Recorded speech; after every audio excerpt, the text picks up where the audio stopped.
Hi, my name is Jessica Allerton, Deputy Editor of The Pathologist, and I'm delighted to be here today with Neha Seth, our reader's favourite in the mentoring category of the Powerless Leading Voices 2025. Before we begin, Neha, could you please briefly introduce yourself? Of course. Thank you so much, Jess, for organizing this. It's truly an honor to be here. And especially being selected through community voting is in itself a great achievement, I feel. About me, I'm a pathologist trained in India, where I worked for several years as a consultant hematopathologist with a focus on specialized diagnostics and flow cytometry services. And I've deeply enjoyed my clinical work always, but I think deep down, I've always felt drawn towards academia and pathology. And so here I'm currently pursuing my pathology residency at Long Island Jewish Medical Center with Northwell Health in Long Island, New York. That's amazing, thank you. So your essay clearly resonated with our readers. Why do you think your message about mentorship resonated so strongly with the pathology community? First, I'm grateful to everyone who read, engaged with, and supported my work. Although it grew out of my experience in hematopathology, my message applies across all the subspecialties in pathology. Like in our field, much of our work is interpretive and learned through observation and often in quite high pressure spaces. But when learners are not shown how to approach the complexity, I feel any area of pathology can begin to feel intimidating or inaccessible. And I wanted to convey that mentorship is more than a formal teaching. And it's about taking those small moments to explain, to simplify, and share the enthusiasm. And I think many pathologists recognize themselves in these interactions, both as mentors and as learners. And most of us can recall a moment when a single explanation, encouragement, or act of patience changes how we view a case. And that quiet influence shapes the confidence, curiosity, and the long term engagement in ways that are often invisible but deeply lasting. And perhaps that shared recognition is why the message resonated so strongly within the pathology community. Yeah, absolutely. So you wrote about speaking the language of the learner. How does this principle shape the way you teach hemopathology in practice? For me, speaking the language of learner, um, like it comes from being still being a learner myself.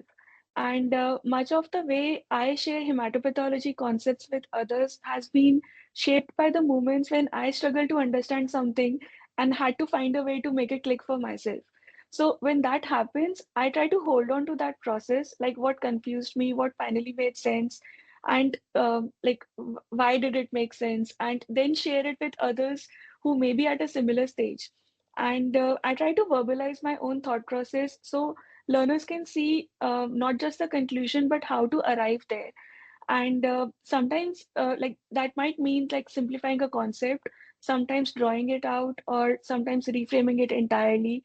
But because I'm still learning, I feel the explanations stay grounded in what it actually feels like to be on the receiving end of the complex information.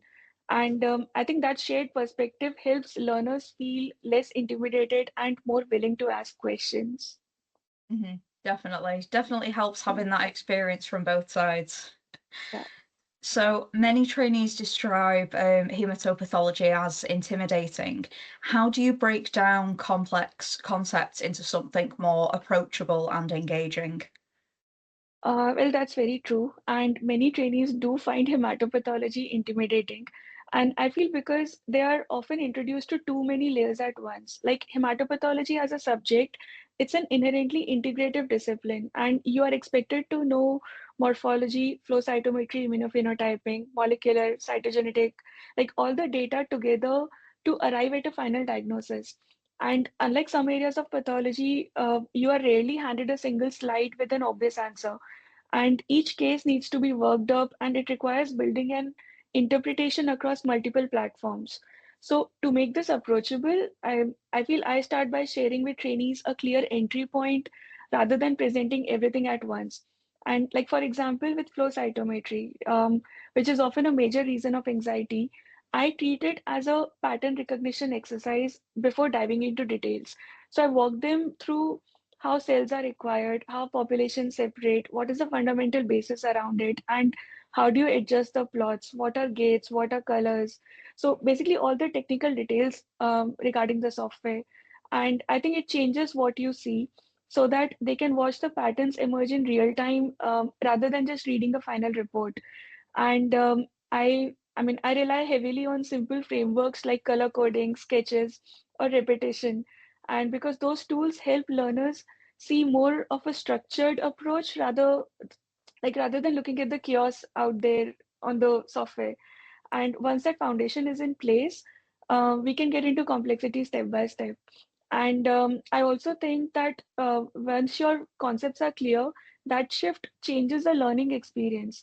And this is how I have learned from my mentors. And what initially feels overwhelming becomes something learners can actively explore. And when they begin recognizing patterns on their own, I think hematopathology starts to feel intuitive and even enjoyable. Hmm. Yeah, that's fantastic. So you pointed out that many residents receive only that brief exposure to hematopathology. What do you see as the biggest gaps in the current training that's on offer? Like I said, hematopathology is by nature an integrative discipline, and one of the biggest gaps in current training is the limited hands-on exposure to that integration. Like in many residency programs, residents are introduced to flow cytometry primarily through the static PDF reports and rather than direct interaction with the diagnostic software.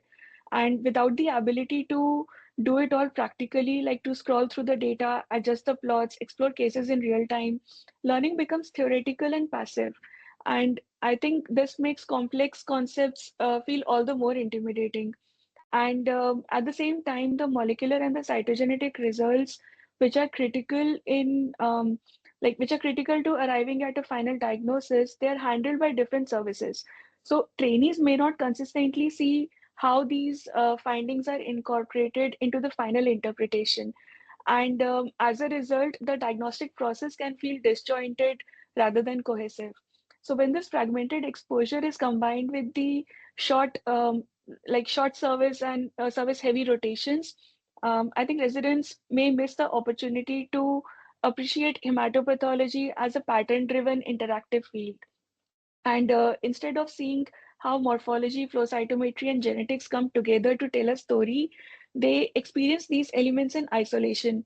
So I feel there are some unavoidable gaps in most of the current training programs here. Hmm. Absolutely. So your Heme Gem series has become well known across social media platforms. What motivated you to start creating these visual teaching tools? To be very honest, it started very organically. Like I was reading about a very basic concept in hematopathology, and the morphology was just beautiful. So I just shared it with my friends and co-residents, and not as a teaching exercise, but simply because I found it interesting. And what surprised me was that how much they enjoyed it, and even though the concept itself was quite fundamental. I think that response made me reflect on how many of us struggle at different points in training, and not because the material or the subject itself is lacking the depth or interest, but because it's often presented in a way that feels dense and overwhelming and can be boring at times. But when the same idea was shown visually and broken down simply, it suddenly became approachable. So I think that realization stayed with me. And so I continued sharing more and gradually adding small elements of creativity, like, sketches, color, storytelling, and to just make concepts easier to engage with. And over time, it became less about individual posts and more about conveying a larger message that pathology is like a very creative field. It's visually rich, intuitive, and genuinely enjoyable when approached thoughtfully. Mhm. Yeah, it's amazing to see the engagement come across in another area as well outside True. of the clinic and the lab. So is there a particular moment or maybe a piece of feedback that made you realize your teaching style was making that meaningful difference? There have been a few moments, but the one that stayed with me was realizing that the impact extends beyond trainees. Like, of course, it's encouraging when colleagues or learners say that something became more clear to them, or that they appreciated the visuals. That kind of feedback is always motivating. And I think what truly stood out to me, though, was recently, like when someone reached out after one of my LinkedIn posts and shared that they were a patient personally dealing with the disease that I had discussed. So they appreciated the way it was explained. And I think that moment was unexpected and deeply meaningful.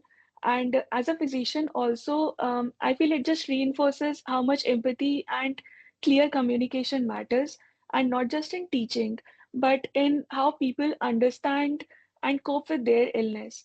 And I think that realization has stayed with me, and it continues to guide how I share information and communicate, whether with trainees, colleagues, or patients. Mhm. That's wonderful. So, what are the key skills that you believe every pathology educator should cultivate to support today's trainees? Um, I believe the most important skill a pathology educator can cultivate is the ability to meet trainees where they are. Like, everyone comes in with different backgrounds, confidence levels, and learning styles, and good educators are mindful of that. So when trainees feel heard, supported, and guided through complexity with patience, I think learning becomes much more meaningful and sustainable. And beyond that, clarity and communication are essential. Like, pathology is a complex subject, and educators who can articulate their thought process rather than just the final diagnosis, I think it helps trainees learn how to think and not just what to know. So, creating a psychologically safe environment where questions are encouraged and um, like the uncertainty is normalized in a way is equally important, and especially in a field that can feel intimidating early on. And my own motivation to teach and share comes from the mentors who approach learning in this way. And their patience and generosity shaped not only how I would want to practice pathology, but also how I think about sharing the learning today. And I'm deeply grateful to my teachers, and I see education as a way of carrying that mentorship forward for the next generation. Yeah, that's wonderful how it all kind of ebbs and flows through the Yeah. generations. So, what message would you like to share with trainees who may feel overwhelmed or maybe unsure about their path within pathology? As a trainee myself, I truly believe that it's okay to feel overwhelmed or unsure. In fact, those feelings do not disappear even with experience. Like, I'm sure even attendings might have moments of uncertainty, and especially at sign-outs when the responsibility of a diagnosis is very real. And what I have learned from my mentors is that pathology is a very broad field, and it takes time to discover what truly resonates with you. So focus on continuous learning, stay curious, and do not hesitate to ask questions, no matter how basic they feel, or even if you need to ask them more than once. And I also think, I also feel that developing independent thinking is an important part of the growth. While clinical information is essential, but it's totally worth to first take a look at the slide, form your own impression, and then return to the history to refine your interpretation. And I think this process builds the confidence and judgment over time. And like we all know that there's no endpoint to learning in pathology, or as a matter of fact in science. So we learn something new every day, and embracing that journey rather than fearing uncertainty is what ultimately makes pathology both meaningful and rewarding. Absolutely. Well, thank you so much, Neha. We've already come to the end of my questions, but is there anything else you'd like to share with our readers before we close? I think I've said it all, but one thing I would like to add is that pathology is learned slowly, and that too through repetition, mistakes, and reflection. And being patient with that process, like both as learners and educators, can make training more sustainable and meaningful. And whether it's how we teach, how we learn, or how we communicate with one another, small efforts to explain, to share, and to support can make a big difference. Much of our work in pathology happens behind the scenes, but we all know that it ultimately is affecting the real people and real lives. So I've learned a great deal from the mentors, colleagues, and trainees around me.